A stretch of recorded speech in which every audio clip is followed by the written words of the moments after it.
അങ്ങനെ നമ്മുടെ ശാരിക്ക് അങ്ങനെ ഒരു കയ്യബദ്ധം സംഭവിക്കുകയാണ്. നമ്മുടെ ശാരിയുടെ കയ്യിൽ നിന്നും താരം കൊല്ലപ്പെടുകയാണോ ചെയ്തത്? അതേ താരയ്ക്ക് വേറെ പ്രശ്നമൊന്നുമില്ലേ? പുള്ളിക്കാരത്ത് ജീവനോടെ ഉണ്ടോ എന്നൊക്കെ നിങ്ങൾക്ക് അറിയണ്ടേ? അപ്പോൾ നമുക്ക് നേരെ നമ്മുടെ എപ്പിസോഡിൻ്റെ റിവ്യൂവിലേക്ക് പോകാം.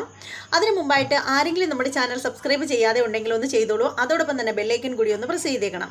ഇത് ഞാൻ ഇന്നലത്തെ വീഡിയോ അപ്ലോഡ് ചെയ്തിട്ടുണ്ടായിരുന്നില്ല. അപ്പോൾ ഇന്നത്തതും കൂടി ഒരുമിച്ചാണ് ചെയ്യാനായിട്ട് ഉദ്ദേശിക്കുന്നത് എന്ന് കരുതിയിട്ട് നിങ്ങൾ ആരും വിഷമിക്കേണ്ട. വീഡിയോയുടെ ലെന്ത് ഒന്നും കൂടി പോകത്തൊന്നുമില്ല, വളരെ ചുരുക്കിയാണ് ഇടാനായിട്ട് പോകുന്നത്. അപ്പോൾ നമുക്ക് നേരെ നമ്മുടെ എപ്പിസോഡിൻ്റെ റിവ്യൂയിലേക്ക് പോകാം. അങ്ങനെ നമ്മുടെ താര വരികയാണ്, ഓണക്കോടിയുമായിട്ട് വരികയാണ്. ശരിക്കും പറയുകയാണെങ്കിൽ താരയുടെ കയ്യിൽ പൈസയൊന്നും ഇല്ലായിരുന്നു. നമ്മുടെ സേനനാണ് താരയുടെ കയ്യിൽ ഓണക്കോടി മേടിച്ച് കൊടുക്കുന്നത് നമ്മുടെ സരയുവിന് കൊടുക്കാനായിട്ട്. അപ്പോൾ ആ ഓണക്കോടിയും കൊണ്ട് നമ്മുടെ താര വരുന്ന സമയത്ത് അവിടെ രാഹുലും ഇല്ല, അതുപോലെ തന്നെ സരയുവും മനോഹറും കൂടി പുറത്തേക്ക് പോയിരിക്കുകയാണ്. അപ്പോൾ വരുമ്പോഴത്തേക്ക് ഉടനെ തന്നെ നമ്മുടെ ശാരിയാണ് വന്ന് വാതിൽ തുറന്നു കൊടുക്കുന്നത്. ആ സമയത്ത് തന്നെ നമ്മുടെ താര ഇത് അകത്തേക്ക് വന്നിട്ട് സരയുവിനെ ഇങ്ങനെ തിരക്കുകയാണ്. അപ്പോൾ ഉടനെ തന്നെ ശാരി ചോദിക്കണേ, എന്താടി നിനക്ക് ഇവിടെ കാര്യം, നീ എന്തിനാ വന്നത് എന്ന് ചോദിക്കുമ്പോൾ താര പറയുകയാണ്, എനിക്ക് ഈ ഓണക്കോടി കൊടുക്കാനാണ് വന്നത് എന്ന് പറയുകയാണ്. അപ്പോൾ പറയണം, അതൊന്നും നടക്കില്ല, എൻ്റെ മകളാണ് അവൾ, നീ എന്തിനാ അവൾക്ക് ഓണക്കോടി കൊടുക്കുന്നത് എന്നൊക്കെ പറഞ്ഞിട്ട് നമ്മുടെ ശാരി എതിർക്കുകയാണ് നമ്മുടെ താരയെ. പക്ഷേ താര നേരെ അതിക്രമിച്ച് അകത്തേക്ക് കടക്കുകയാണ്. അപ്പോൾ ശാരി ഒരുപാട് നമ്മുടെ താരയെ തടയാൻ ശ്രമിക്കുന്നുണ്ട്. പക്ഷേ താര നേരെ മുകളിലേക്ക് പോകാൻ ശ്രമിക്കുമ്പോഴത്തേക്ക് അവിടെ വെച്ച് പിടിവലി നടക്കുകയാണ് നമ്മുടെ താരയും നമ്മുടെ ശാരിയും കൂടി തമ്മിൽ. അങ്ങനെ നമ്മുടെ താരയെ നമ്മുടെ ശാരി പിടിച്ച് ഒറ്റൊരു തള്ളുകളിലാണ്. അപ്പോൾ പുള്ളിക്കാരത്തി വന്നിട്ട് സ്റ്റെപ്പിൻ്റെ ആ ഒരു സൈഡിലിരിക്കുന്ന ഒരു സംഭവം ഉണ്ടല്ലോ, ഒരു ഉണ്ട പോലെ ഇരിക്കുന്ന ആ ഒരു സാധനത്തിൽ വന്നിട്ട് നമ്മുടെ താരയുടെ തല ഇവിടെ വന്ന് ഇടിക്കുകയാണ്. ഇടിച്ചിട്ട് അപ്പം തന്നെ ബോധം കെട്ട് വീഴുകയാണ് നമ്മുടെ താര. അപ്പോൾ ശാരി ആകെ ഭയപ്പെടുകയാണ്. ശാരി നോക്കുകയാണ്, മരിച്ചോ എന്നുള്ള സംശയത്തിലാണ് നമ്മുടെ ശാരി നിൽക്കുന്നത്. അങ്ങനെ നോക്കുമ്പോഴത്തേക്ക് ആദ്യം ബോധം കെട്ട് വീണു എന്നാണ് പുള്ളിക്കാരത്തി വിചാരിക്കുന്നത്. അങ്ങനെ പിന്നീട് കുറച്ച് നേരം കഴിഞ്ഞിട്ട് കൈ പൾസൊക്കെ പിടിച്ച് നോക്കുമ്പോൾ പുള്ളിക്കാരത്തിക്ക് നമ്മുടെ താര മരിച്ചതായിട്ട് തോന്നുകയാണ്, മനസ്സിലാക്കുകയാണ്. അങ്ങനെ നമ്മുടെ ശാരി ആകെ വയലൻ്റ് ആവുകയാണ്, ആകെ ടെൻഷൻ അടിച്ച് ഭ്രാന്ത് പിടിച്ച ഒരു അവസ്ഥയിൽ എത്തിച്ചേരുകയാണ്. അങ്ങനെ നമ്മുടെ ശാരി എന്ത് ചെയ്തെന്നോ നമ്മുടെ താരയെ വലിച്ചിഴച്ചുകൊണ്ട് സ്റ്റോർ റൂമിലേക്ക് കൊണ്ടുപോവുകയാണ്. എന്നിട്ട് അവിടെ ഇട്ട് പൂട്ടിയിടുകയാണ്. എന്നിട്ട് പുറത്തേക്ക് ഇറങ്ങുമ്പോഴത്തേക്ക് നോക്കുമ്പോൾ അവിടേക്ക് രാഹുൽ വരികയാണ്. രാഹുൽ വരുമ്പോഴത്തേക്ക് നമ്മുടെ ശാരീരിക പതർച്ചയൊക്കെ കണ്ടിട്ട് എന്ത് പറ്റിയെന്ന് കാര്യം തിരക്കുമ്പോൾ താൻ കാരണമുണ്ടോ എല്ലാം സംഭവിക്കുന്നത്, തന്നെ ഞാൻ കൊല്ലും എന്നൊക്കെ പറഞ്ഞിട്ട് നമ്മുടെ രാഹുലിനോട് ഭയങ്കര വയലൻ്റ് ആയിട്ട് പെരുമാറുകയാണ്. അപ്പോൾ രാഹുൽ ചോദിക്കുകയാണ്, നിനക്ക് എന്താ പറ്റിയ ശാരി, നീ ഇങ്ങനെയൊന്നും ആയിരുന്നില്ലല്ലോ, എന്നെ താനാണോ എന്നെ ഇങ്ങനെയൊക്കെ ആക്കിയത്, എന്നെ ഈ അവസ്ഥയിലേക്ക് കൊണ്ടെത്തിച്ചത് എന്നൊക്കെ പറഞ്ഞിട്ട് ഭയങ്കരമായിട്ട് വയലൻ്റ് ആവുകയാണ്. അപ്പോൾ ആ സമയത്ത് നമ്മുടെ രാഹുൽ അടുത്ത് ചെല്ലുമ്പോഴത്തേക്ക് താൻ എൻ്റെ അടുത്ത് നിന്ന് പോടോ എന്നും പറഞ്ഞിട്ട് ആട്ടി അകറ്റുകയാണ് നമ്മുടെ രാഹുലിനെ. അങ്ങനെ രാഹുലിൻ്റെ മുറിയിലേക്ക് പോവുകയാണ്. കുറച്ച് സമയം കഴിയുമ്പോഴത്തേക്ക് നമ്മുടെ സരയുവും മനോഹറും കൂടി വരികയാണ്. അവരുടെ കയ്യിൽ ഓണക്കോടികളൊക്കെ ഉണ്ട്. അങ്ങനെ ആ ഓണക്കോടി കൊണ്ടുവന്ന് നമ്മുടെ ശാരിയുടെ കയ്യിൽ കൊടുക്കുകയാണ്. അതിന് മുമ്പായിട്ട് നമ്മുടെ ശാരി മനസ്സിൽ വിചാരിക്കുകയാണ്, ഈ പറയുന്ന പോലെ നമ്മുടെ താര കൊണ്ടുവന്ന ഓണക്കോടി ശാരി മേടിച്ചെന്നും പറഞ്ഞിട്ട് സരയുവിന് കൊടുക്കാമെന്നൊക്കെ മനസ്സിൽ വിചാരിച്ചിട്ടിരിക്കുമ്പോഴാണ് ഇവർ കൊണ്ടുവന്നിട്ട് ഓണക്കോടി കൊടുക്കുന്നത്. അപ്പോൾ തന്നെ നമ്മുടെ ശാരിയുടെ പതർച്ചയൊക്കെ കാണുമ്പോഴത്തേക്ക് സരയു കാര്യം തിരക്കുകയാണ്, എന്താ അമ്മയ്ക്ക് എന്താ ഒരു വിഷമം പോലെ എന്നിങ്ങനെ പറയുമ്പോൾ ഒന്നും ഇല്ല മോളെ എന്നൊക്കെ പറഞ്ഞു ഒഴിഞ്ഞു മാറുകയാണ്. അതേ സമയത്ത് നമ്മുടെ സേനനും നമ്മുടെ രൂപയും ആകെ പരിഭ്രാന്തിപ്പെട്ടിരിക്കുകയാണ്. കാര്യം മറ്റൊന്നുമല്ല, നമ്മുടെ ശരിക്കും പറയുകയാണെങ്കിൽ താരയ്ക്ക് ഓണക്കോടി മേടിച്ച് കൊടുത്ത സമയത്തിന് താര ഈ ഓണക്കോടി കൊടുക്കാനായിട്ട് പോകുമെന്ന് പറഞ്ഞിട്ടുണ്ടായിരുന്നു. എന്നിട്ട് താരയെക്കുറിച്ച് ഒരു വിവരമില്ല. താരയുടെ ഫോണിൽ ഇവർ വിളിക്കുമ്പോഴത്തേക്ക് ഫോൺ റിങ് ചെയ്യുന്നു എന്നല്ലാതെ അത് എടുക്കുന്നൂ ഇല്ല. അപ്പോൾ സാധാരണഗതിയിൽ താര തിരിച്ച് മെസ്സേജെങ്കിലും അയക്കുന്നതാണ്. അപ്പോൾ അങ്ങനെ ഒരു ഇതില്ലാത്തതുകൊണ്ട് അവരാകെ വിഷമിച്ചിങ്ങനെ ഇരിക്കുകയാണ്. അപ്പോൾ ആ സമയത്ത് സേനനാണെങ്കിൽ നമ്മുടെ രൂപയോട് ഒരു സംശയം പറയുന്നുണ്ട്, ഇനി എങ്ങാനും ശാരിയും അല്ലെങ്കിൽ രാഹുലോ ആരെങ്കിലുമൊക്കെ ചേർന്നിട്ട് താരയെ അപായപ്പെടുത്തി കാണുമോ എന്നൊരു സംശയം പറയുന്നുണ്ട്. അപ്പോൾ നമ്മുടെ രൂപ പറയുകയാണ്, അങ്ങനെ എൻ്റെ സഹോദരനെന്ന് പറയുന്നവൻ ഇനി താരയെ ഉപദ്രവിക്കുകയാണെങ്കിൽ അവന് ഭക്ഷണത്തിൽ ഞാൻ തന്നെ വിഷം കൊടുത്ത് കൊല്ലും എന്ന് തന്നെ രൂപ പറയുകയാണ്. അതിനുശേഷം എന്ന് വെച്ചാൽ സേനൻ ആകെ ടെൻഷൻ അടിച്ച് നിൽക്കുകയാണ്. അതേസമയം നമ്മുടെ കിരൺ വരികയാണ്. കിരൺ വർക്കൊക്കെ കഴിഞ്ഞിട്ട് വരികയാണ്. വരുമ്പോഴത്തേക്ക് നമ്മുടെ ദീപ വന്ന് വാതിൽ തുറന്നു കൊടുക്കുകയാണ്. കിരൺ നല്ല ടെൻഷനിലാണ്, ആകെ വിഷമത്തിലാണ്. അപ്പോൾ നമ്മുടെ ദീപ പറയണം, മോനെ നിനക്ക് നല്ല വിഷമം കാണുമെന്ന് എനിക്കറിയാം, കാരണം മോളെ പിരിഞ്ഞ് മോൻ ഇരുന്നിട്ടില്ലല്ലോ, അതിൻ്റെ വിഷമമാണ് മോൻ്റെ മുഖത്ത് നന്നായിട്ടുണ്ട്, അമ്മയ്ക്കത് മനസ്സിലാവും എന്നിങ്ങനെ പറയുകയാണ്. അപ്പോൾ കിരൺ പറയുന്നത്, സാരമില്ലമ്മേ, അവൾ എന്തായാലും 4 പേര് അറിയുമല്ലോ, അവൾക്ക് നല്ലൊരു ഭാവി ഉണ്ടാവും, പക്ഷേ അവളോട് പോകാൻ പറഞ്ഞെങ്കിലും എനിക്ക് കല്യാണി പോയി കഴിഞ്ഞപ്പോഴാണ് ശരിക്കും അതിൻ്റെ വിഷമം എനിക്ക് മനസ്സിലാവുന്നത് എന്നിങ്ങനെ പറയുകയാണ്. അതിനുശേഷം നമ്മുടെ നമ്മുടെ ദീപ നമ്മുടെ കിരണിനെ 2 കൈയും കൊണ്ട് തൊഴുവാണ്. മോനെ നിന്നെ എത്ര തൊഴുതാലും മതിയാവില്ല, കാരണം എൻ്റെ മകൾക്ക് നല്ലൊരു ജീവിതം കിട്ടിയത് മോൻ കാരണമാണ് എന്നൊക്കെ പറഞ്ഞിട്ട്, എൻ്റെ മോൾ ഇത്രയും ഉയരത്തിലെത്തിയത് മോൻ കാരണമാണ് എന്നൊക്കെ പറഞ്ഞിട്ട്. അപ്പോൾ ആ സമയത്തിന് നമ്മുടെ കിരൺ നമ്മുടെ ദീപയുടെ കൈ തട്ടി മാറ്റിയിട്ട് പറയണം, അമ്മ എന്നെ തൊഴുവൊന്നും വേണ്ട, ശരിക്കും പറയുകയാണെങ്കിൽ ഞാനാണ് എൻ്റെ അമ്മയോട് തൊഴുവേണ്ടത്. കാര്യം എന്താണെന്ന് വെച്ചാൽ എൻ്റെ കല്യാണി അഴുക്കുചാലിലേക്ക് പോകാനുള്ള എല്ലാ സാധ്യതയുണ്ടായിരുന്നു, എന്നിട്ടും അവളെ ഇത്രയും നല്ല സ്വഭാവത്തിൽ അമ്മയല്ലേ വളർത്തിയെടുത്തത്, അതുകൊണ്ടാണ് അമ്മയാണ് ശരിക്കും തൊഴുവേണ്ടത് എന്ന് പറഞ്ഞിട്ട് കിരൺ ദീപയെ തൊഴുവാണ്. അപ്പോൾ ദീപ കൈ തട്ടി മാറ്റിയിട്ട് പറയണ, മോനെ നീ എന്നെ തൊഴുവൊന്നും ചെയ്യരുത് എന്നിങ്ങനെ പറയുകയാണ്, നീ എൻ്റെ മകനാണ് എന്നിങ്ങനെ പറയുകയാണ്. അങ്ങനെ കിരൺ മുറിയിലേക്ക് ചെല്ലുമ്പോൾ കുഞ്ഞ് മുറിയിൽ കിടന്ന് ഭയങ്കരമായിട്ട് കരയുകയാണ്. നമ്മുടെ കിരണിന് ശരിക്കും കല്യാണി ഇല്ലാത്തതിൻ്റെ ആ ഒരു ഫീലിങ്സ് ഉണ്ടാവുകയാണ്. അങ്ങനെ കിരൺ കുഞ്ഞിനെ കയ്യിലെടുത്തിട്ട് കരച്ചിലടക്കാനൊക്കെ ഇങ്ങനെ ശ്രമിക്കുകയാണ്. അതിനുശേഷം ആ സമയത്തിന് തന്നെ കിരൺ കല്യാണിയുമായിട്ട് പണ്ട് ടൂറിന് പോയ കാര്യങ്ങളൊക്കെ ഓർക്കുകയാണ്. എന്നിട്ട് കുഞ്ഞിനെ സമാധാനിപ്പിക്കുകയാണ് കരച്ചിലടക്കാനൊക്കെ ആയിട്ട്. അപ്പോൾ അതേ സമയത്ത് നമ്മുടെ മനോഹറാണെങ്കിൽ നമ്മുടെ ശാരിയുടെ വെപ്രാളമൊക്കെ കണ്ടിട്ട് കാര്യം തിരക്കുകയാണ്. എന്താ അമ്മയ്ക്ക് എന്താ പറ്റിയത് എന്ന് പറഞ്ഞിട്ട് തിരക്കുകയാണ്. അപ്പോൾ നമ്മുടെ ശാരി പറയണേ, ഒന്നുമില്ല മനുവിനെ, എനിക്കൊന്നുമില്ല എന്ന് പറയുമ്പോൾ, അമ്മയ്ക്ക് എന്തെങ്കിലും മാനസിക പ്രശ്നം ഉണ്ടെങ്കിൽ നമുക്കൊരു ഡോക്ടറെ കാണാം, അതുകൊണ്ട് വേറെ പ്രശ്നമൊന്നുമില്ല, എന്തെങ്കിലും പ്രശ്നം ഉണ്ടെങ്കിൽ അങ്ങ് മാറിക്കോട്ടെ എന്നൊക്കെ ഇങ്ങനെ പറയുകയാണ്. അപ്പം നമ്മുടെ ശാരി പറയണേ, എനിക്ക് അങ്ങനെ പ്രത്യേകിച്ച് ഒരു അസുഖവും ഇല്ല എന്നിങ്ങനെ പറയുകയാണ്. ഇത്രയും കാര്യങ്ങളായിരുന്നു ഇന്നലത്തെ എപ്പിസോഡിൽ ഉണ്ടായിരുന്നത്. വലിയ ലെങ്ത് ഒന്നും ഇല്ലായിരുന്നു, പെട്ടെന്ന് തന്നെ പറഞ്ഞു തീർത്തിട്ടുണ്ട്. ഇനി ഇന്നത്തെ എപ്പിസോഡിലേക്ക് നമുക്ക് പോകാം. അപ്പോൾ ഇന്നത്തെ എപ്പിസോഡിലേക്ക് പോകുന്നതിന് മുമ്പ് ആരെങ്കിലും നമ്മുടെ ചാനൽ സബ്സ്ക്രൈബ് ചെയ്യാതെ ഉണ്ടെങ്കിൽ ഒന്ന് ചെയ്തേക്കണം. അതോടൊപ്പം തന്നെ ബെല്ലൈക്കൻ കൂടി ഒന്ന് പ്രസ് ചെയ്യാനും മറക്കരുത്. അപ്പോൾ നമുക്ക് നേരെ ഇന്നത്തെ എപ്പിസോഡിലേക്ക് പോകാം. അങ്ങനെ എന്താണെന്ന് വെച്ചാൽ ഇന്നത്തെ എപ്പിസോഡ് സ്റ്റാർട്ട് ചെയ്യുന്നു. അങ്ങനെ മനോഹർ നമ്മുടെ ശാരിയോട് പറയുകയാണ്, അമ്മയ്ക്ക് എന്തെങ്കിലും മനപ്രയാസം ഉണ്ടെങ്കിൽ അമ്മ ഇങ്ങനെ മനസ്സിൽ കൊണ്ടുവച്ച് നടക്കേണ്ട കാര്യമൊന്നുമില്ല, നമുക്കൊരു ഡോക്ടറെ കാണാം. ഇന്നത്തെ കാലത്ത് ഒരു സൈക്കാട്രിസ്റ്റിനെ കാണുന്നതിൽ അത്ര വലിയ തെറ്റൊന്നുമില്ല.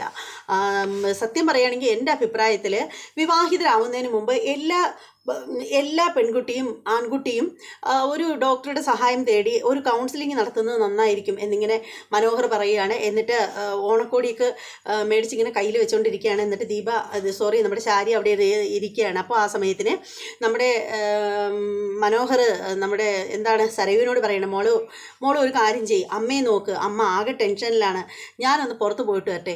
മനുവേട്ടൻ ഇപ്പോൾ എന്തിനാണ് പുറത്തേക്ക് പോകുന്നത്, നമ്മൾ രണ്ടുപേരും ഇപ്പോഴല്ലേ പോയിട്ട് വന്നത്. എൻ്റെ മോളു, ഞാനേ നമ്മുടെ ജോലിക്കാർക്കൊക്കെ ഒരുപാട് ശമ്പളമൊക്കെ കൊടുക്കാനുണ്ട്, അപ്പോൾ അവർക്ക് ശമ്പളമൊക്കെ കൊടുത്തിട്ട് ഈ ഓണമൊക്കെയല്ലേ വരുന്നത്, അപ്പോൾ ബോണസൊക്കെ കൊടുത്ത് അതൊന്ന് ക്ലിയർ ആക്കിക്കോട്ടെ, എന്നിട്ട് വരാം എന്ന് പറഞ്ഞിട്ട് നമ്മുടെ മനോഹർ നമ്മുടെ സരയുവിനോട് പറഞ്ഞിട്ട് പോവുകയാണ്. അപ്പോൾ പോയി കഴിയുമ്പോഴത്തേക്ക് നമ്മുടെ ശാരിയുടെ അടുത്ത് പറയുകയാണ്, നമ്മുടെ സരയു പറയുകയാണ്, അമ്മ എന്തിനാ അമ്മ ഇങ്ങനെ വിഷമിക്കുന്നത്, അമ്മ വിഷമിക്കാതിരിക്കുക, കുറച്ച് മാസങ്ങൾ കഴിയുമ്പോൾ നമ്മുടെ കുഞ്ഞുങ്ങൾ വരും, അതിനുശേഷം നമുക്ക് മനുവേട്ടനെ കൂടെ അമേരിക്കയിൽ പോവാം എന്നിങ്ങനെ പറയുകയാണ്. നമ്മുടെ സരയു ഇങ്ങനെ പറഞ്ഞിട്ട് അമ്മയെ സമാധാനിപ്പിക്കുകയാണ്. അതേ സമയത്തുണ്ടല്ലോ നമ്മുടെ കല്യാണിയാണ് കാണിക്കുന്നത്. നമ്മുടെ കല്യാണി റൂമിലേക്ക് വരികയാണ്. നമ്മുടെ കല്യാണി നല്ല സെറ്റ് സാരിയൊക്കെ കൊടുത്ത് അതിസുന്ദരിയായിട്ടാണ് മുറിയിലേക്ക് വരുന്നത്. എന്ന് വെച്ചാൽ ഫ്ലൈറ്റിൽ നിന്ന് യാത്രയൊക്കെ കഴിഞ്ഞ് വന്ന് കുളിച്ച് ഫ്രഷ് ആയിട്ട് മുറിയിൽ വന്നിട്ട് നമ്മുടെ കിരണിനെ വിളിക്കുകയാണ്. കിരണിനെ വിളിക്കുമ്പോൾ കിരൺ ഭയങ്കര സന്തോഷത്തോടു കൂടി ഒന്ന് കോൾ എടുക്കുകയാണ്. കിരണേട്ട സുഖമാണോ, കുഞ്ഞാവ എന്ത് പറയുന്നു എന്നൊക്കെ പറഞ്ഞിട്ട് കാര്യങ്ങളൊക്കെ തിരക്കുകയാണ്. എന്നിട്ട് നമ്മുടെ താരയുടെ കാര്യം പറയുകയാണ്. താരാൻ്റിയുടെ കോൾ എൻ്റെ ഫോണിലുണ്ടായിരുന്നു എന്നിങ്ങനെ പറയുകയാണ്. അപ്പോൾ കിരൺ പറയുകയാണ്, നീ ഡൽഹിക്ക് പോയത് ചിലപ്പോൾ ആൻറ്റി ഓർത്ത് കാണില്ല, അതുകൊണ്ടായിരിക്കും നിന്നെ വിളിച്ചിട്ടുണ്ടാവുന്നത് എന്നിങ്ങനെ പറയുകയാണ്. എന്നിട്ട് കിരൺ പറയുകയാണ്, അച്ഛൻ ശരിക്കും പറയുകയാണെങ്കിൽ താരാൻ്റിയുടെ കയ്യിൽ സരയുവിന് കൊടുക്കാനായിട്ട് ഒരു സാരി മേടിച്ച് കൊടുത്തിട്ടുണ്ടായിരുന്നു, അത് കൊടുക്കാനായിട്ട് അപ്പുറത്തോട്ട് വരുമെന്ന് പറഞ്ഞിട്ട് ഇതുവരെയും വന്നിരുന്നെങ്കിൽ ഒരു പക്ഷേ ഇവിടെ ഇവിടെ വന്നേനെ. ഇനി ഇവിടെ നീ പോയത് അറിയാതെ വിളിച്ചതാണോ, ഇനി നീ അവിടെ എത്തിയോന്ന് അറിയാനോ എന്തിനെങ്കിലും വേണ്ടിയിട്ട് വിളിച്ചതായിരിക്കും എന്നിങ്ങനെ കിരൺ പറയുകയാണ്. അപ്പോൾ ആ സമയത്ത് നമ്മുടെ കല്യാണി പറയുകയാണ്, എന്തായാലും ആൻറ്റിയോട് എൻ്റെ അന്വേഷണം പ്രത്യേകം പറയണം എന്നൊക്കെ ഇങ്ങനെ പറയുകയാണ്. എന്നിട്ട് കുഞ്ഞിനെ പറ്റിയൊക്കെ ചോദിക്കുകയാണ്. എന്നിട്ട് കല്യാണി പറയുകയാണ്, കിരണേട്ടനല്ലേ എന്നെ നിർബന്ധിച്ച് ഇങ്ങോട്ടേക്ക് പറഞ്ഞയച്ചത്. ശരിക്കും പറയുകയാണെങ്കിൽ കിരണേട്ടനെ പിരിഞ്ഞു വന്നിട്ട് എനിക്ക് മനസ്സിനൊരു സമാധാനമില്ല. എനിക്ക് ശരിക്കും ഇനി ഇങ്ങനെയുള്ള കാര്യങ്ങളിലേക്കൊക്കെ ഞാൻ പോകുമ്പോൾ കിരണേട്ടൻ കൂടെ ഉണ്ടെങ്കിൽ മാത്രമേ ഞാൻ പോവുള്ളൂ എന്നൊക്കെ പറയുകയാണ്. എനിക്ക് കിരണേട്ടനും കുഞ്ഞും ഇല്ലാതെ പറ്റില്ല കിരണേട്ട എന്നൊക്കെ പറയുകയാണ്. അങ്ങനെ കിരൺ നമ്മുടെ കല്യാണിയെ സമാധാനിപ്പിക്കുകയാണ്. അതിനുശേഷമെന്ന് വെച്ചാൽ നമ്മുടെ താരയുടെ കാര്യമാണ് കേട്ടോ. താരയുടെ കാര്യമാണ് ആരാണ് നമ്മുടെ CS-ഉം അതുപോലെ തന്നെ നമ്മുടെ രൂപയും കൂടി ചർച്ച ചെയ്യുകയാണ്. CS ആദ്യം ആകെ വിഷമിച്ച് നിന്നിട്ട് ഇങ്ങനെ താരയുടെ ഫോണിലേക്ക് വിളിച്ചുകൊണ്ടിരിക്കുകയാണ്, പക്ഷെ കിട്ടുന്നില്ല. അങ്ങനെ അപ്പോഴത്തേക്കാണ് നമ്മുടെ രൂപ അങ്ങോട്ടേക്ക് വരുന്നത്. എന്നിട്ട് രൂപ പറയുകയാണ്, കിട്ടുന്നില്ലേ, ഇനിയിപ്പോൾ എന്താ ചെയ്യുന്നത് എന്നൊക്കെ പറയുകയാണ്. അപ്പോൾ CS പറയണം, എൻ്റെ രൂപയെ ബെല്ലുണ്ട് പക്ഷേ എടുക്കുന്നില്ല, ഇനി ഒരു പക്ഷേ ഫോൺ സൈലൻ്റ് ആയിരിക്കോ എന്നിങ്ങനെ രൂപ സംശയം പ്രകടിപ്പിക്കുകയാണ്. അപ്പോൾ അങ്ങോട്ടേക്ക് കിരൺ വരികയാണ്. അപ്പോൾ കിരണിനോട് പറയണം, മോനെ കിരണേ, എന്തായാലും താരയെ വിളിച്ചിട്ട് കിട്ടുന്നില്ല, താരയ്ക്ക് എന്ത് പറ്റിയെന്ന് അറിയാൻ വയ്യ, നിങ്ങളുടെ വീട്ടിലോട്ട് അങ്ങനെ വന്നോ എന്നിങ്ങനെ ചോദിക്കണം. അപ്പോൾ കിരൺ പറയണേ, ഇല്ല അച്ഛാ, വന്നിട്ടൊന്നുമില്ല, എന്നാലേ മോനൊന്ന് അന്വേഷിക്കുന്നത് നല്ലതാണ് എന്നിങ്ങനെ പറയുകയാണ്. പിന്നീട് കാണിക്കുന്നതെന്ന് വെച്ചാൽ നമ്മുടെ കിരൺ ചെല്ലാണ്, കിരൺ ചെന്നിട്ട് കോളിംഗ് ബെല്ലടിക്കുകയാണ്. അപ്പോൾ നമ്മുടെ സരയുവാണ് വന്നിട്ട് വാതിൽ തുറക്കുന്നത്. അപ്പോൾ കിരൺ ചോദിക്കുകയാണ്, എടി താര ആൻറ്റി എന്ത് ചെയ്യടി എന്നിങ്ങനെ ചോദിക്കുകയാണ്. അപ്പോൾ ഉടനെ സരയ് ചോദിക്കുകയാണ്, നീ എന്തിനടാ അത് ഇവിടെ വന്ന് തിരക്കുന്നത്, അവളെന്താ ഇവിടെയാണോ വരുന്നത് എന്നിങ്ങനെ ചോദിക്കുകയാണ്. എടി നീ എന്തൊക്കെ പറഞ്ഞാലേ ഇവിടെ വന്നിട്ടുണ്ട്, താര ആൻറ്റി നിനക്ക് ഓണത്തിനുള്ള ഓണക്കോടിയും കൊണ്ട് ഇവിടെ വന്നിട്ടുണ്ട് എന്നിങ്ങനെ പറയുമ്പോൾ സരയ് ചോദിക്കുകയാണ്, അവളെന്തിനാ ഇവിടെ ഓണക്കോടിയും കൊണ്ട് വരുന്നത്, അവൾ കുറേ നാളുകൊണ്ടേ ഞാനാണ് അവളുടെ മകളെന്നും പറഞ്ഞ് അവൾ നടക്കുന്നു, എൻ്റെ അമ്മയെ ഇവിടെ ഉണ്ട്, കണ്ടവൾമാർ കൊണ്ടുവരുന്ന ഓണക്കോടിയുടെ ആവശ്യമൊന്നും എനിക്കില്ല എന്നൊക്കെ പറഞ്ഞിട്ട് ഒരുപാട് ദേഷ്യപ്പെട്ട് സംസാരിക്കുകയാണ് നമ്മുടെ സരയു. അപ്പോൾ ആ സമയത്ത് കിരൺ പറയണേ, എടി നിൻ്റെ അമ്മ എന്തിയെ, നീ അവരെ ഇങ്ങോട്ട് വിളിക്കേ, അവർക്കൊന്ന് കുഴിച്ചു മൂടിയോ താര ആൻറ്റിയെ എന്നിങ്ങനെ ചോദിക്കുകയാണ്. അപ്പോൾ ഇതൊക്കെ കേൾക്കുമ്പോൾ ആകെ തകർന്നിരിക്കുകയാണ് നമ്മുടെ ശാരി. അങ്ങനെ നമ്മുടെ ശാരി അങ്ങോട്ടേക്ക് വരികയാണ്. ശാരിക്കാണെങ്കിൽ ആകെ ടെൻഷൻ അടിച്ചിട്ട് വയ്യ. അങ്ങനെ ശാരി ഇങ്ങോട്ട് വന്നിട്ട് പറയണേ, കിരൺ മോനൊന്ന് പോ എന്നിങ്ങനെ പറയണം. അപ്പോൾ ഉടനെ കിരൺ പറയണേ, നിങ്ങൾ എന്തിനാ ഭയക്കുന്നത്, സത്യം പറ, നിങ്ങളുടെ കെട്ടിയവനും കൂടി താരാൻറ്റിയെ കൊന്ന് എവിടെയാണ് കുഴിച്ചിട്ടത് എന്നൊക്കെ ഇങ്ങനെ ചോദിക്കുകയാണ്. അപ്പോൾ ഉടനെ തന്നെ ശാരി പേടിച്ചു പോവുകയാണ്. ശാരി പറയണേ, എൻ്റെ മോനെ, നീ എന്നെ ഇങ്ങനെ കൊല്ലല്ലേ, നീ പോ എന്നിങ്ങനെ പറയണം. അപ്പോൾ ഉടനെ നമ്മുടെ സരയു പറയാണ്, അമ്മ എന്തിനാ ഇവനെ തൊഴുന്നത്, അമ്മ എന്തിനാ ഇവനെ ഭയക്കുന്നത്, ഇതിനു മുമ്പ് അമ്മ ഇങ്ങനെയൊന്നും ആയിരുന്നില്ല എന്നിങ്ങനെ പറയണം. അപ്പോൾ ഉടനെ കിരൺ പറയണം, അത് ശരിയാണ്, നിങ്ങൾ എന്തിനാ ഇങ്ങനെ ഭയക്കുന്നത്, ശരിക്കും നിങ്ങൾ അവരെ കൊന്നോ എന്നിങ്ങനെ ചോദിക്കുകയാണ്. അപ്പോൾ ഉടനെ തന്നെ ശാരി പറയണേ, ഞാൻ എന്തിനാ ഭയക്കുന്നതെന്ന് നിനക്കറിയില്ലേ മോനെ എന്നിങ്ങനെ ചോദിക്കുകയാണ്. അങ്ങനെ ഒടുവിൽ കിരൺ പറയുകയാണ്, എന്തായാലും ഞാനിപ്പോൾ പോവുകയാണ്, അവരെ കാണാതായതിന് പിന്നിൽ എന്തെങ്കിലും നിഗൂഢത ഉണ്ടെങ്കിലുണ്ടല്ലോ, നിങ്ങൾ ആ ഒറ്റ എണ്ണം ഞാൻ വെറുതെ വിടില്ല എന്ന് പറഞ്ഞിട്ട് കിരൺ പോവുകയാണ്. കിരൺ നേരെ പോകുന്നത് കിരണിൻ്റെ അച്ഛൻ്റെ അടുത്തേക്കാണ്. അപ്പോൾ അച്ഛൻ്റെ അടുത്തേക്ക് ചെല്ലുമ്പോൾ അച്ഛനും അമ്മയും കാര്യം തിരക്കുകയാണ്. അപ്പോൾ ഉടനെ കിരൺ പറയണം, അച്ഛൻ ഞാനിപ്പോൾ അവിടെ പോയി തിരക്കിയിട്ടുണ്ടായിരുന്നു, പക്ഷെ അവിടെ ചെന്നിട്ടില്ല അവർ എന്നാണ് പറയുന്നത്. ഇനി ചെന്നതായിട്ട് എനിക്ക് തോന്നുന്നില്ല, ഒരു പക്ഷേ ചെന്നില്ല എന്നുണ്ടെങ്കിൽ വീട്ടിൽ കല്യാണിയുടെ അമ്മയുള്ളതല്ലേ, അപ്പോൾ അവിടെ ചെല്ലുമ്പോഴത്തേക്ക് ഒരു പക്ഷേ ഓണക്കോടി കൊടുക്കാൻ പറ്റിയില്ലെങ്കിൽ പോലും എൻ്റെ വീട്ടിലേക്ക് വരേണ്ടതാണ്, എന്നിട്ടും അവർ വന്നില്ലല്ലോ. പിന്നെ അത് മാത്രമല്ല, ശരിക്കും ഓണക്കോടിയും കൊണ്ട് അവിടെ ചെന്നിരുന്നെങ്കിൽ അവർ ആട്ടി ഇറക്കി വിട്ടേനെ. അങ്ങനെയാണെങ്കിൽ ആ പരാതിയും സങ്കടവും പറയാനായിട്ട് എൻ്റെ കല്യാണിയുടെ അമ്മയുടെ അടുത്ത് വരാനുള്ളതായിരുന്നു, എന്നിട്ടും വന്നിട്ടില്ല. ഒരുപക്ഷെ അവർ ആട്ടി ഇറക്കി വിട്ടിട്ടുണ്ടെങ്കിൽ ആ സങ്കടത്തിന് എവിടേക്കെങ്കിലും ഇറങ്ങി പോയിട്ടുണ്ടാവോ എന്നിങ്ങനെ പറയുകയാണ്, സംശയം പ്രകടിപ്പിക്കുകയാണ്. അപ്പോൾ രൂപ പറയുകയാണ്, ശരിക്കും ഓണത്തിൻ്റെ തലേ ദിവസമേ വരാമെന്നും ഇവിടെ ഓണം ഉണ്ണാന്നൊക്കെ പറഞ്ഞ് സന്തോഷമായിട്ടിരിക്കുകയായിരുന്നു, എന്നിട്ടാണ് ഇങ്ങനെ, സത്യത്തിൽ മനസ്സിന് നല്ല വിഷമമുണ്ട് എന്നിങ്ങനെ രൂപ പറയുകയാണ്. അപ്പോൾ ആ സമയത്തിന് നമ്മുടെ സേനൻ പറയാണ്, ഇനി ഒരുപക്ഷെ ആ രാഹുലെ എങ്ങാനും അപായപ്പെടുത്തിയിട്ടുണ്ടോ എന്തോ എന്നിങ്ങനെ പറയുമ്പോഴത്തേക്ക് ഉടനെ തന്നെ രൂപ പറയണം, അങ്ങനെയാണെങ്കിൽ നമുക്ക് പോലീസിൽ പരാതിപ്പെടാം എന്നിങ്ങനെ പറയണം. അപ്പോൾ നമ്മുടെ സേനൻ പറയുകയാണ്, വേണ്ട രൂപയെ ഉടനെ ഒന്നും പരാതിപ്പെടേണ്ട, 2 ദിവസം നോക്കട്ടെ എന്നിങ്ങനെ പറയുകയാണ്. ഉടനെ നമ്മുടെ കിരൺ പറയണം, അങ്ങനെ വല്ലതും ആരെങ്കിലും താരാൻറ്റിയെ ചെയ്തിട്ടുണ്ടെങ്കിലുണ്ടല്ലോ അവരതിൻ്റെ പണി കൊടുത്തേ അടങ്ങുള്ളൂ എന്നൊക്കെ ഇങ്ങനെ പറയുകയാണ്. അതേസമയം നമ്മുടെ ശാരിക്കാണെങ്കിൽ ടെൻഷൻ അടിച്ച് വയ്യ, ആകെ പാടെ ടെൻഷൻ അടിച്ച് ഇങ്ങനെ വിഷമിച്ചിരിക്കുകയാണ്. അപ്പോൾ നമ്മുടെ സരവി ചെന്നിട്ട് പറയണം, അമ്മ എന്തിനാ ഇങ്ങനെ വിഷമിക്കുന്നത്, അമ്മയ്ക്ക് എന്താ ഇത്ര സങ്കടപ്പെടാനുള്ള കാരണം എന്നിങ്ങനെ ചോദിക്കുകയാണ്. അപ്പോൾ ഉടനെ പറയണം, ഒന്നുമില്ല മോളെ എന്നിങ്ങനെ പറയുന്നു. അതേ സമയത്തുണ്ടല്ലോ പിന്നീട് കാണിക്കുന്നതെന്ന് വെച്ചാൽ നമ്മുടെ കല്യാണിയുടെ അവാർഡ് ദാന ചടങ്ങ് നടക്കുകയാണ്. കല്യാണി അണിഞ്ഞ് ഒരുങ്ങി അടിപൊളി സുന്ദരിയായിട്ട് ഇങ്ങനെ ഇരിക്കുകയാണ്.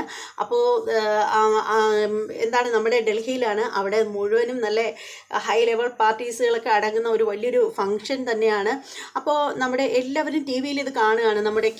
നമ്മുടെ സരയുവും രാഹുലും എല്ലാവരും കൂടി ഇരുന്ന് കാണുകയാണ്. അതേസമയം ആ സമയം തന്നെ നമ്മുടെ പ്രാർത്ഥനയോടുകൂടി കണ്ണു അടച്ചുകൊണ്ടിരിക്കുകയാണ് നമ്മുടെ ശാരി. ഇത് കാണുമ്പോഴത്തേക്ക് ശരിക്കും പറയുകയാണെങ്കിൽ നമ്മുടെ സരയു വിചാരിക്കുന്നത് എന്താണെന്നറിയാമോ, അവൾക്ക് അവാർഡ് കൊടുക്കുന്നത് കാണാൻ പറ്റാത്തത് കൊണ്ട് ദൈവത്തിനെ പ്രാർത്ഥിക്കുകയാണ് നമ്മുടെ ശാരി എന്നാണ് വിചാരിച്ചിരിക്കുന്നത്. അപ്പോൾ ഇത് കാണുമ്പോഴത്തേക്ക് നമ്മുടെ സരയു പറയാണ്, അമ്മയ്ക്ക് ഇതൊന്നും കണ്ടിട്ട് സഹിക്കാൻ പറ്റാഞ്ഞിട്ട് പാവം അമ്മ കണ്ണടച്ചിരുന്ന് പ്രാർത്ഥിക്കുന്നത് എന്നിങ്ങനെ പറയാണ്. അപ്പോൾ ഉടനെ തന്നെ നമ്മുടെ ശാരി മനസ്സിൽ പറയണം, ഈശ്വര ഇതൊന്നുമല്ല, അകത്ത് കിടന്നോളെ ശരീരം ഞാൻ എങ്ങനെ മറവ് ചെയ്യും, എന്നെക്കൊണ്ട് അതിന് എങ്ങനെ സാധിക്കും എന്നിങ്ങനെ നമ്മുടെ ശാരി ഇങ്ങനെ മനസ്സിലിങ്ങനെ ചിന്തിച്ചുകൊണ്ടേ ഇരിക്കുകയാണ്. പുള്ളിക്കാരത്തേക്ക് ആകെ ടെൻഷനാണ്. പിന്നീട് കാണിക്കുന്നതെന്ന് വെച്ചാൽ നമ്മുടെ താരയുടെ ശരീരമാണ് കാണിക്കുന്നത്. പിന്നെ അതുപോലെ നമ്മുടെ മനോഹർ, ഇതിൻ്റെ ഇടയ്ക്ക് പറയാനായിട്ട് വിട്ടൊരു കാര്യമുണ്ട് കേട്ടോ, സോറി. നമ്മുടെ മനോഹർ നമ്മുടെ നിഷയുടെ വീട്ടിൽ ചെല്ലുകയാണ്, എല്ലാവർക്കും ഓണക്കോടിയൊക്കെ കൊണ്ടുവന്ന് ചെല്ലുകയാണ്. അപ്പോൾ ഉടനെ നിഷ ഓണക്കോടിയൊക്കെ മേടിച്ചിട്ട് ഒരുമിച്ച് ചുറ്റാൻ പോകാമെന്ന് പറയുമ്പോൾ മനോഹർ പറയണം, പറ്റൂല മോളെ, എനിക്കിപ്പോൾ ഉടനെ തന്നെ പുറത്തേക്ക് പോയേ പറ്റൂ, കാരണം എനിക്ക് തൊഴിലാളികൾക്കൊക്കെ ബോണസും അലവൻസൊക്കെ കൊടുക്കണം എന്നിങ്ങനെ പറയുകയാണ്. അതിന് ശേഷമാണ് ഈ കല്യാണിയുടെ അവാർഡ് ദാന ചടങ്ങ് കാണിക്കുന്നത് കേട്ടോ. അങ്ങനെ അതേ സമയത്ത് നമ്മുടെ പ്രകാശനും മൂങ്ങയും നമ്മുടെ കാർത്തികയും കൂടി ചേർന്നാണ് അവരിരുന്ന് കാണുന്നത്, ടി വിയിൽ കാണുകയാണ് ഈ അവാർഡ് ദാന ചടങ്ങ്. അപ്പോൾ അതുപോലെ തന്നെ രൂപയും സേനനും കൂടി ചേർന്നിരുന്ന് കാണുകയാണ്. അതേപോലെ ഈ ചടങ്ങാണെങ്കിൽ നമ്മുടെ കിരൺ കുഞ്ഞിനെയും കൂടി എടുത്ത് കയ്യിൽ വെച്ചുകൊണ്ടാണ് ഇരിക്കുന്നത്. എന്നിട്ട് തൊട്ടടുത്ത് ദീപയുണ്ട്, നമ്മുടെ കാദംബരിയും രതീഷും, ഇവരെല്ലാവരും കൂടി ഒരുമിച്ചാണ് അവിടെ ഇരുന്നത് കാണുന്നത്. അങ്ങനെ എല്ലാവരും കാണുകയാണ്. അങ്ങനെ നമ്മുടെ കല്യാണിയെ പൊന്നാടയൊക്കെ അണിയിക്കുകയാണ്. അങ്ങനെ നമ്മുടെ കല്യാണി അതിസുന്ദരിയായിട്ട് ഇങ്ങനെ ഇരിക്കുകയാണ്. അങ്ങനെ ഈ ഒരു അവാർഡ് ദാന ചടങ്ങ് കാണിച്ചിട്ട് ഇന്നത്തെ എപ്പിസോഡ് കഴിയുകയാണ്. അപ്പോൾ 2 എപ്പിസോഡാണ് ഞാൻ ഇട്ടിട്ടുണ്ടായിരുന്നത്. എന്തായാലും 16 മിനിറ്റ് ആയപ്പോഴത്തേക്ക് 2 എപ്പിസോഡിൻ്റെയും റിവ്യൂ തീർന്നിട്ടുണ്ട്. എന്തായാലും വളരെ ഫാസ്റ്റായിട്ടാണ് ഇട്ടിട്ടുള്ളത്. എല്ലാവർക്കും ഇഷ്ടപ്പെട്ട് കാണും എന്ന് വിശ്വസിക്കുന്നു. അപ്പോൾ ഇഷ്ടമായവരൊക്കെ ഒന്ന് ലൈക്ക് ചെയ്യണം. നിങ്ങളുടെ അഭിപ്രായങ്ങളും നിർദ്ദേശങ്ങളും ഒക്കെ കമൻറ്റ് ചെയ്തേക്കണം. ഇനി മറ്റൊരു എപ്പിസോഡിൻ്റെ റിവ്യൂമായിട്ട് വരാം. അതുവരെ എല്ലാവർക്കും ബായ്.